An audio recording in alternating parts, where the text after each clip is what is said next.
Hello नमस्कार दोस्तों। आज बिहार स्पेशल में हम लोग बिहार के भूगोल के बारे में पढ़ेंगे।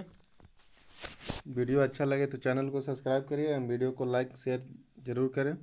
चलिए शुरू करते हैं बिहार का भूगोल से। प्रमुख महत्वपूर्ण तथ्य से बिहार के कुछ प्रमुख जलप्रपात पहले पढ़ते हैं हम लोग दोस्त। चलिए एक पहला ककोलत जलप्रपात कहाँ है? तो ककोलत नवादा जिला में है। कितना ऊंचा है? 160 फीट ऊंचा है। दूसरा दुर्गावती जलप्रपात कहाँ है? रोहतास में है। सबसे ऊंचा जलप्रपात कौन है? दुर्गावती जलप्रपात। इसकी ऊंचाई कितना है? 260 फीट है। पूछेगा बिहार का सबसे ऊंचा जलप्रपात, तो दुर्गावती जलप्रपात कहाँ है? रोहतास में है। चलिए अगला देखते हैं। धुआं कुंड जलप्रपात कहाँ है? सासाराम। ये भी रोहतास में है। सासाराम को ही रोहतास में है। चलिए मांझर कुंड जलप्रपात कहाँ है? सासाराम रोहतास में है। तुतला भवानी जलप्रपात कहाँ है? सासाराम रोहतास में है। करकट जलप्रपात कहाँ है? करकट और तेलहर ये दोनों कहाँ है? कैमूर में। करकट जलप्रपात कहाँ है? कैमूर में। तेलहर जलप्रपात कहाँ है? कैमूर में। जियार कुंड जलप्रपात कहाँ है? भोजपुर में। जियार कुंड जलप्रपात कहाँ है? भोजपुर में। कर्मनासा जलप्रपात कहाँ है? बक्सर में। कर्मनासा जलप्रपात कहाँ है? बक्सर में। कर्मनासा नदी भी बक्सर में बहता है दोस्त। चलिए आगे देखते हैं। हनुमान धारा जलप्रपात कहाँ है? सिकरिया। हनुमान धारा जलप्रपात कहाँ है? सिकरिया। इसे बिहार का दिल भी कहा जाता है। हनुमान धारा जलप्रपात कहाँ है? सिकरिया। इसे बिहार का दिल भी कहा जाता है। सुखलहरी जलप्रपात कहाँ है? यूपी एंड बिहार के सीमा पे। सुखलहरी जलप्रपात कहाँ है? तो यूपी और बिहार की सीमा पे है। और तामसिन जलप्रपात पूछेगा तो झारखंड एवं बिहार की सीमा पर है। सुखलहरी जलप्रपात कहाँ है? तो यूपी और बिहार की सीमा पे। और तामसिन जलप्रपात पूछेगा तो झारखंड एवं बिहार की सीमा पर है। चलिए आगे देखते हैं। बिहार के कुछ प्रमुख गर्म कुंड राजगीर में पहले देख लेते हैं। ब्रह्म कुंड कहाँ है? राजगीर में। बिहार का सबसे गर्म कुंड है कान ब्रह्म कुंड। ब्रह्म कुंड कहाँ है? राजगीर में है। बिहार पूछेगा बिहार का सबसे गर्म जल कुंड कौन सा है? तो ब्रह्म कुंड कहाँ है? राजगीर में। सतधारा राजगीर में। मखदुम कुंड राजगीर में। गोमुख कुंड राजगीर में। सूर्य कुंड राजगीर में। नाना कुंड राजगीर में। चलिए मुंगेर के बारे में देखते हैं। लक्ष्मण कुंड कहाँ है? मुंगेर में।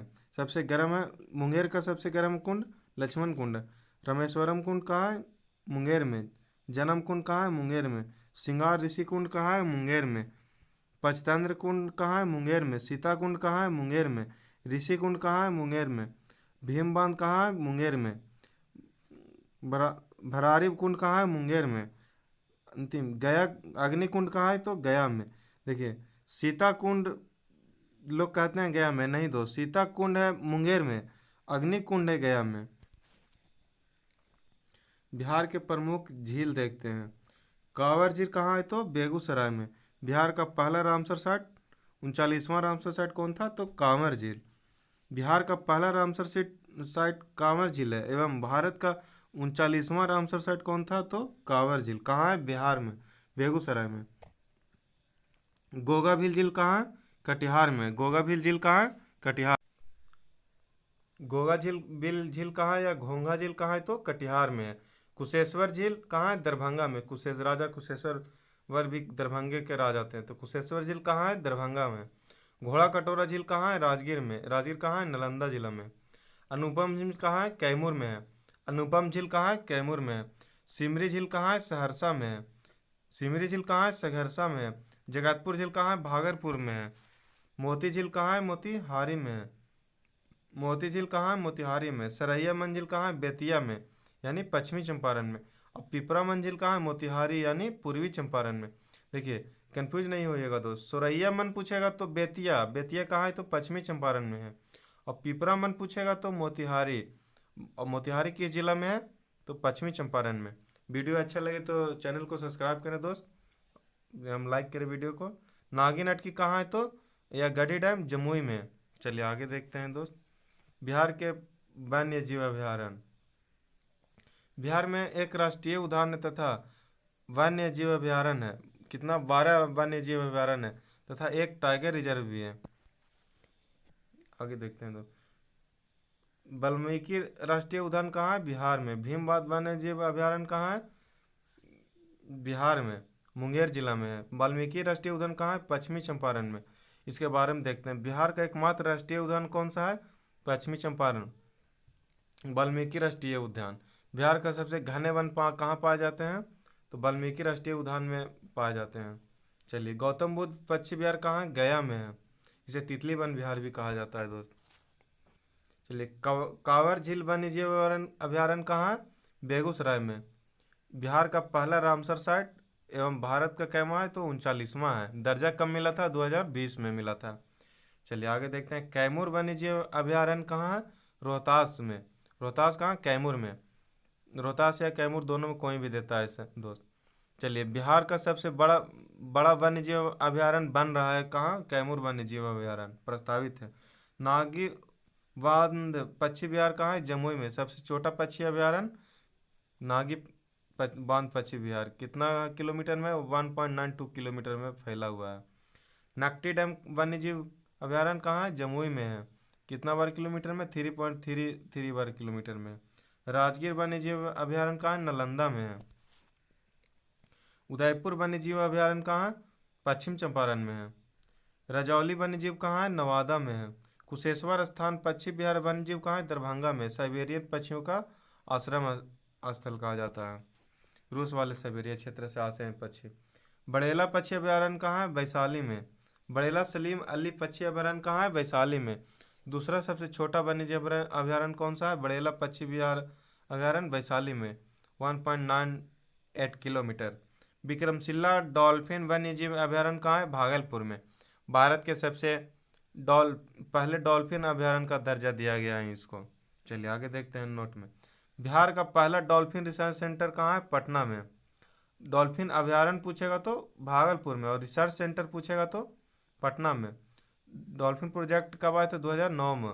5 अक्टूबर को मनाया जाता है डॉल्फिन दिवस। गंगा नदी को राष्ट्रीय नदी का दर्जा दिया गया था 2008 में, और डॉल्फिन प्रोजेक्ट आया था 2009 में। डॉल्फिन दिवस कब मनाया जाता है? तो 5 अक्टूबर को मनाया जाता है। भारत का पहला पक्षी केरला महोत्सव कहाँ होता है? जमुई में, नागी नकटी डैम में मनाया गया था। भारत का दूसरा पक्षी केरला महोत्सव कहाँ मनाया गया था? तो भागलपुर में। संजय गांधी जैविक उद्यान कहाँ है? तो पटना में है। यह उद्यान गैंडा प्रजनन के लिए प्रसिद्ध है। एशिया का सबसे बड़ा केंद्र है।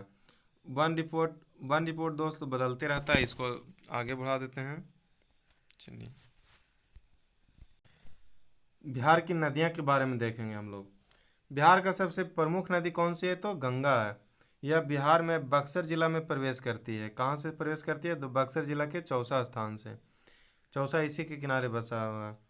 इसकी बिहार में कुल लंबाई कितना है? तो 445 किलोमीटर है। भारत में कुल लंबाई कितना है? 2525 किलोमीटर है। बिहार में सर्वाधिक लंबाई पटना में कितना है? तो 99 किलोमीटर है। यानी गंगा नदी को सर्वाधिक लंबाई पूछेगा तो बिहार में कितना है? यूपी में। बिहार में कितना है? 445 किलोमीटर। और सर्वाधिक लंबाई किस राज्य में है? तो यूपी में है। और बिहार में पटना में पूछेगा तो 99 किलोमीटर है। बिहार में कुल जिला कितने जिला से गुजरता है? तो 12 जिला से गंगा नदी गुजरता है। गंगा बिहार से निकलती है, किस जिला से निकलती है? कटिहार से। प्रवेश करती है बक्सर से, और निकलती है कहाँ से? तो कटिहार के कुरुसेला नामक स्थान से। चलिए, गंगा नदी बिहार को 2 बराबर भागों में बांटती है। उत्तरी बिहार बाढ़ से परेशान और दक्षिणी बिहार सुखाड़ से परेशान। बिहार में गंगा नदी सबसे बड़ी सहायक नदी कौन है गंगा की? तो कोसी है। बाईं ओर से मिलने वाली गंगा की सहायक नदी घाघरा, गंडक, बूढ़ी गंडक, बागमती, कमला, कोसी, महानंदा। सबसे पश्चिम ये महानंदा कहाँ मिलती है? तो पश्चिम बंगाल में मिलती है। अब देखते हैं दाईं ओर से मिलने वाली नदी कर्मनाशा, सोन, पुनपुन, निरंजना, यानी इसी को फल्गु भी कहा जाता है, किउल, अजय। देख लेते हैं। गंगा नदी के किनारे बसा शहर यानी जिला बक्सर 1 नंबर हो गया, दूसरा भोजपुर हो गया, तीसरा सारण हो गया। इसमें पूछता है दोस्त इनमें कौन सा जिला गंगा नदी के किनारे नहीं बसा हुआ है? तो बसा हुआ हम लोग याद कर लेते हैं। पहला हो गया बक्सर, दूसरा भोजपुर, तीसरा सारण, चौथा पटना, वैशाली, समस्तीपुर, बेगूसराय, लखीसराय, मुंगेर, खगड़िया, भागलपुर, कटिहार। ये सब दोस्त 12 जिला जो है गंगा नदी के किनारे बसा जिला है। ये पूछेगा, ऑप्शन देगा कि इनमें से कौन नहीं है, तो ऑप्शन के हिसाब से देख लेंगे। अगला नदी बिहार की नदी में घाघरा नदी को देखते हैं। उद्गम कहाँ से हुआ? तिब्बत में मानसरोवर झील से उद्गम हुआ। यह बिहार एवं यूपी के सीमा में बहते हुए सारण जिले में प्रवेश कर एवं छपरा के पास गंगा नदी से में मिल जाती है घाघरा नदी। चलिए, अन्य नाम इसका क्या है? सरजू नदी मैदानी भाग में। नेपाल में इसको क्या बोलते हैं? करनाली नदी को। घाघरा नदी को नेपाल में कौन सा नदी बोलते हैं? करनाली नदी। अन्य नाम इसका क्या है? सरजू नदी। अब आगे देखते हैं गंडक नदी के बारे में हम लोग देखते हैं। इस नदी से त्रिवेणी नहर निकाला जाता है। त्रिवेणी नहर किस नदी से निकाला जाता है? तो गंडक नदी से। बिहार में प्रवेश करता है भैंसा लोटन पश्चिम चंपारण से। गंडक नदी बिहार के किस जिला से प्रवेश करती है? तो पश्चिम चंपारण से। जगह को भैंसा लोटन। यूपी एवं बिहार के बीच 45 किलोमीटर की सीमा बनाती है गंडक नदी। अन्य नाम कौन से? मैदानी भाग में नारायणी नदी तथा नेपाल में शालिग्राम। शालिग्राम पत्थर भी इसी नदी में मिलता है दोस्त। आगे देखते हैं दोस्त, इसकी सहायक नदी। इनमें ये क्वेश्चन इसमें पूछता है दोस्त कि इनमें कौन सी नदी गंडक की सहायक नदी है, तो इसको याद कर लीजिएगा दोस्त। चलिए, बूढ़ी गंडक, काली गंडक, त्रिशूली गंडक की सहायक नदी है। कौन कौन नदी है? बूढ़ी गंडक, काली गंडक, त्रिशूली, ये सब क्या है? तो गंडक की सहायक नदी है। इसे मिलने वाली इन यानी गंडक नदी में मिलने वाले गोल गोल पत्थर को कौन सा क्या कहा जाता है? शालिग्राम पत्थर। बहुत प्रसिद्ध पत्थर है दोस्त। चलिए, अगला देखते हैं बागमती नदी। यह कमला नदी से मिलकर कोसी नदी में मिल जाती है। नेपाल के काठमांडू एवं पशुपतिनाथ इसी नदी के तट पर स्थित है। बागमती नदी के किनारे कौन कौन सा स्थित है? तो काठमांडू एवं पशुपतिनाथ मंदिर जो कहाँ स्थित है? बागमती नदी के किनारे स्थित है। चलिए, कोसी नदी है तो बहुत इंपॉर्टेंट हो जाता है दोस्त बिहार के एग्जाम के लिए। चलिए, उद्गम स्थल नेपाल के गोसाई थान चोटी से निकलता है। कौन सी नदी निकलता है? तो कोसी नदी निकलता है। इसे नेपाल में सप्तकोशी कहा जाता है क्योंकि यह 7 धाराओं के रूप में निकलता है, इसीलिए नेपाल में इसे क्या कहा जाता है? तो को सप्तकोशी कहा जाता है। प्रमुख धारा कौन सी है? अरुण। ये बीपीएससी का क्वेश्चन है दोस्त। प्रमुख धारा कौन सा है? अरुण। यह नदी बिहार में सुपौल जिले में प्रवेश करती है। यह नदी बिहार में सुपौल जिले से प्रवेश करती है। ये बहुत ही कोसी नदी इंपॉर्टेंट हो जाता है दोस्त। चलिए, पूछेगा कोसी नदी बिहार में किस जिला में प्रवेश करती है? तो सुपौल जिला से प्रवेश करती है बिहार में। तथा कुरुसेला कटिहार से गंगा नदी में विलीन हो जाती है।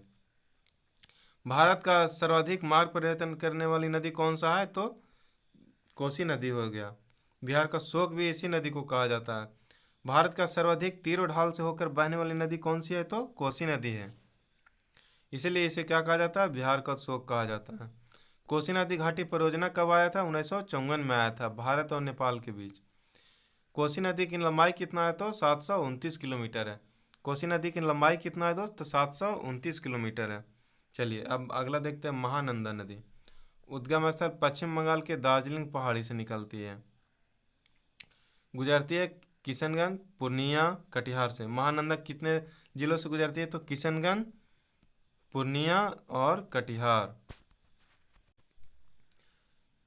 गंगा नदी में कहाँ मिलती है? तो मालदा, पश्चिम बंगाल के पास मिलता है। चलिए, आगे देखते हैं महानंदा नदी के बारे में। उत्तर बिहार की सबसे पूर्वी नदी कौन सा है? तो महानंदा नदी है। चलिए, आगे देखते हैं कर्मनाशा नदी। उद्गम कहाँ? विंध्य पहाड़ी से होती है कर्मनाशा नदी का। यह भी बिहार एवं उत्तर की सीमा पर निर्धारित होते हुए चौसा, बक्सर में गंगा नदी से मिल जाती है। कहाँ मिलती है? बक्सर, चौसा में। यह दक्षिण बिहार की सबसे पश्चिमी नदी है। कर्मनाशा नदी क्या है? कौन इसके बारे में क्या है? तो दक्षिणी बिहार की सबसे पश्चिमी नदी कौन सी है? तो कर्मनाशा नदी है। यह पवित्र नदी माना जाता है, इसमें नहाने से कर्म नाश हो जाता है, यह पवित्र नदी माना जाता है। चलिए, आगे देखते हैं सोन। यह भी बहुत इंपॉर्टेंट नदी है दोस्त। चलिए, उद्गम यह मध्य प्रदेश में अमरकंटक पहाड़ी के मैकाल श्रेणी से निकलता है। कहाँ से निकलता है? तो मध्य प्रदेश के अमरकंटक पहाड़ी के मैकाल श्रेणी से निकलता है।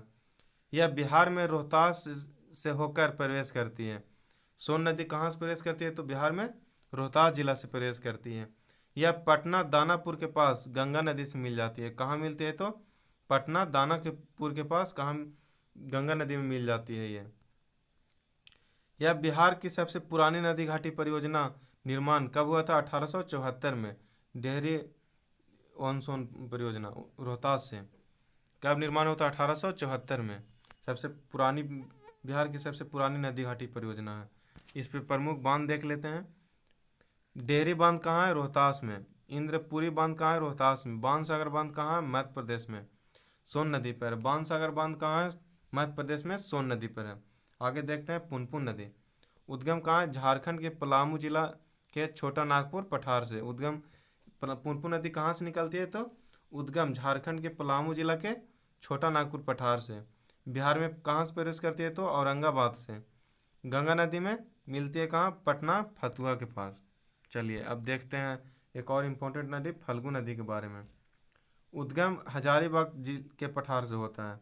यह निरंजना तथा मुहाने दो नदियों के मिलने से बनता है। कौन नदी बनता है? तो फल्गु नदी बनता है। किस कौन कौन नदी? निरंजना और मुहाने नदी के मिलने से। फिर यह अत्यंत अतः पुनपुन नदी में विलीन हो जाती है। यह मुख्य रूप से गंगा में नहीं मिलती है दोस्त, पुनपुन में विलीन हो जाती है।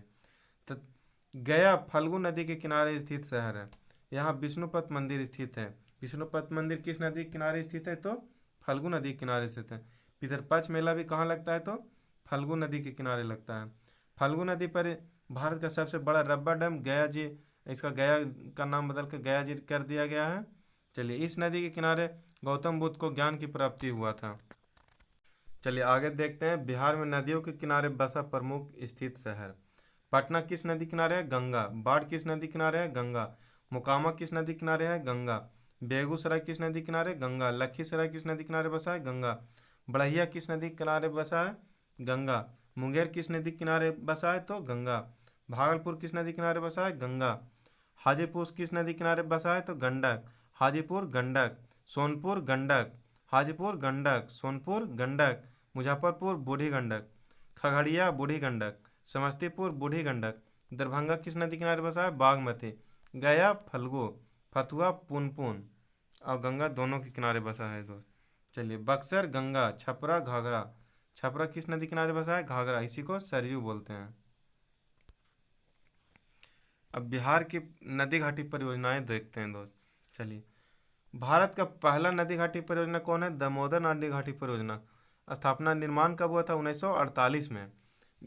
यानी भारत का पहला नदी घाटी परियोजना, बिहार का नहीं सर, भारत में पहला ये है एकदम। कौन है? दामोदर नदी घाटी परियोजना। निर्माण कब हुआ था? 1948 में। बिहार का सबसे पुराना एवं प्रथम नदी घाटी परियोजना कौन सा था? सोन नदी घाटी परियोजना था 1874 में। चलिए बहुउद्देशीय परियोजना, एक साथ बहुत सारा उद्देश्य को पूरा करने वाला को ही बहुउद्देशीय परियोजना कहा जाता है। चलिए देखते हैं बिहार में बहुउद्देशीय योजनाएं 3 हैं। पहला सोन नदी परियोजना, दूसरा गंडक नदी परियोजना, तीसरा कोसी नदी परियोजना। चलिए सोन नदी परियोजना के बारे में हम लोग देखते हैं। इसी को बहुउद्देशीय परियोजना भी कहते हैं। यह बिहार की सबसे पुरानी एवं प्रथम नदी घाटी परियोजना है। सोन नदी घाटी परियोजना का निर्माण कब हुआ था? 1874 ईस्वी में हुआ था। डेहरी ओन सोन में किया गया था। चलिए डेहरी में बारून के पास सोन नदी पर बांध बनाकर जो दो नहरों के किनारे से निकाली गई है, पूर्वी सोन नहर, पश्चिमी सोन नहर। पूर्वी सोन नहर किस किस जिला में है? तो औरंगाबाद, गया, जहानाबाद, अरवल, पटना। मुख्य रूप से अरवल इसके बहुत लाभ उठाता है दोस्त। चलिए पश्चिमी सोन नहर से ये पूछेगा, पूर्वी सोन नहर से सबसे ज़्यादा लाभ किसको होता है? तो अरवल को होता है। पश्चिमी सोन नहर कहाँ बात किस कौन सा जिला में? तो रोहतास, कैमूर, बक्सर, भोजपुर। चलिए सोन नहर पर 2 जल विद्युत भी केंद्र है दोस्त। डेहरी जल विद्युत केंद्र कहाँ है? तो सोन नदी पर है। कितना मेगावाट? 6.6 मेगावाट।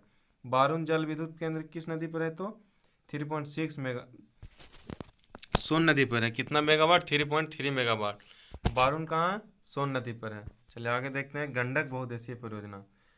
यह भारत एवं नेपाल के बीच संयुक्त परियोजना है।